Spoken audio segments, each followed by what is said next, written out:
This is Fluency Module 5, Lesson 14, and we're starting off with something fairly straightforward. I want you to pause your video and solve the following. You're going to write it in standard form, 458 thousands, 397 ones, plus 281,563 ones. Write it into standard form and solve it.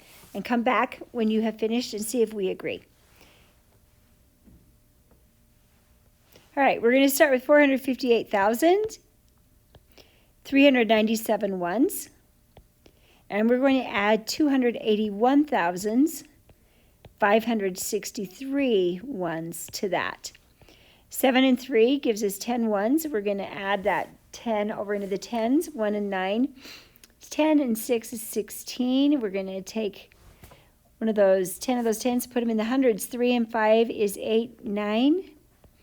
8 and 1 is 9. 5 and 8, 13, and we'll move that extra over here into 4 and 2 is 6 plus 1 is 7. So our answer is 739,960. The next one, same thing. Pause your video and put 900,000s into standard form and subtract 523,536 ones. Again, we are going to be subtracting across all of those zeros. So we're going to start 900,000.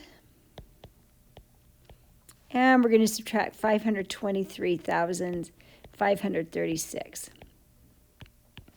All right, because I don't have anything until I get to my 100,000s, I am going to take one of those 100,000s, and I'm going to turn it into 10 10,000s.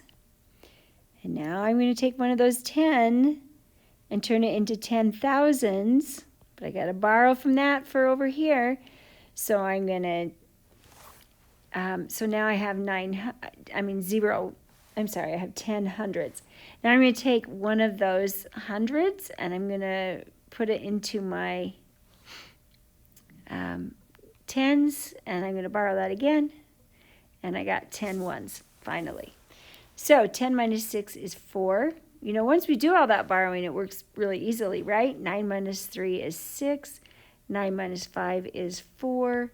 9 minus 3 is 6. 9 minus 2 is 7. And 8 minus 5 is 3. Now, again, I want to just double check and make sure I'm right. So 6 plus 4 is 10. 1 and 6 is 7 and 3 is 10. 1 and 4 is 5 and 5 is 10. 1 and 6 is 7 and 3 is 10. 1 and 7 is 8 plus 2 is 10. 1 and 3 is 4 plus 5 is 9. And there is my 900,000 that I started with. So I know that my answer of 376,464 is correct. All right, we are going to be comparing fractions now. And we did this a little bit in the lesson. So we're drawing a number line. We're partitioning it into two equal parts. Fill in the endpoints and write the fraction that belongs at the halfway point. So our endpoints on this particular number line are 0 and 1. And if we're halfway there, then we're going to write 1/2. Now they want us to plot the following points: 7/8, 3/4, 5/6, and 2/3. All right, so I'm going to eyeball it. I'm going to be thinking about my tape diagrams that I've done before. So I'm going to put 7/8. I'm going to just think of this being divided into 4 more parts, and I'm going to put 7/8 about right there. And I'm going to put 3/4 about right there. And 5/6. Where is that 5/6 going to go? I'm going to think of 5/6 as going, let's see, if I divide these, if I'm thinking of these as being in thirds, and then I'm dividing my thirds in half, 5/6 is going to be right in here somewhere. So 5/6 and 2/3 is going to be really close to that. Well, these are not exactly even with each other, but we're doing the best we can. So I'm going to look at it. I'm going to say 7/8 and compare it to 1/2. Well, 7/8 looks greater than 1/2 to me. 1/2 compared to 3/4. 3/4 looks bigger. What about 3/4 and 7/8? 7/8 is bigger. How about 5/6 and 1/2? 5/6 is definitely bigger than 1/2. And how about 5/6 and 2/3? Well, it's just a little bit bigger.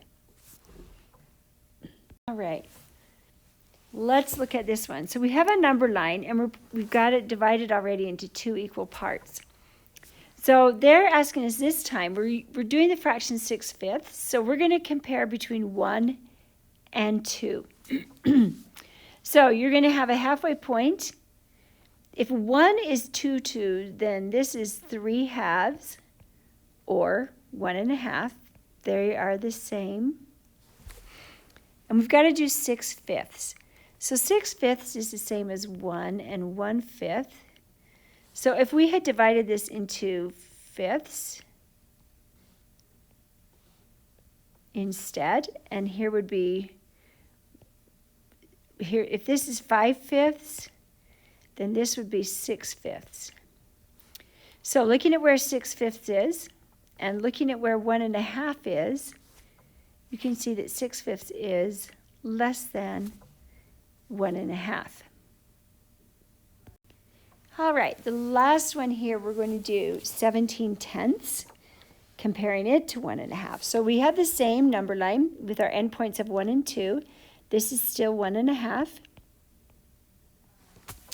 All right, if I think of 17/10, then I am going to think of that as 1 and 7/10, because 10 goes into 17 one time, and there's 7 left over. And I know that 7/10 is going to be larger than 1/2.